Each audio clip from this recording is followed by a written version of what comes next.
Spotted naman ang pagsabak ni Ruru Madrid sa viral acting workshop ni Ogie Diaz sa TikTok ng talent manager. Pasado nga ba kay Ogie ang acting ni Ruru? Panoorin nga natin yan. Po. Tingnan natin ha.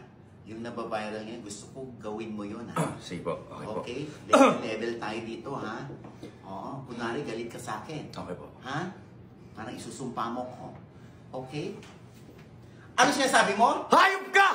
May araw ka rin! Mabubula ka sa impyerno! Ano nga sinasabi mo? Hayop ka! May araw ka rin! Mabubula ka sa impyerno!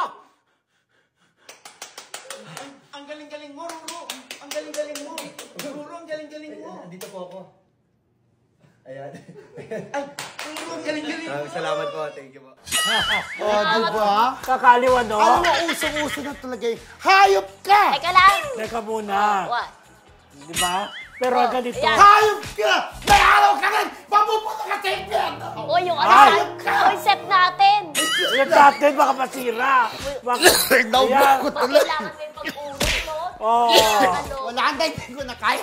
Ulibot tuloy ako. Takpan mo yung lapel mo pag umuubo ka. So, Kristo, wala nang ako mo dahil sa hayop na yan. Ay, sa hayop na dialogue. Papaghalata ang edad. Oh. Hindi Pero na- alam mo, baka yung sinuro. Oh my God, yung voice actor naman. Alam mo, kung kani-kanino na yung ginagawa, di ba? Sa mga artista na kasama niya, ginawa yun sa Showtime, lahat ng cast, di ba?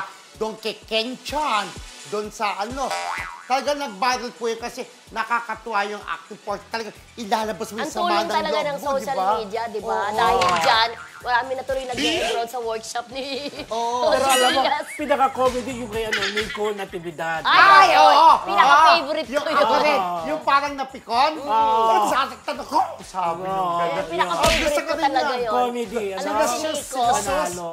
Gusto ko rin yung friend. Ano, shoes? Zeus.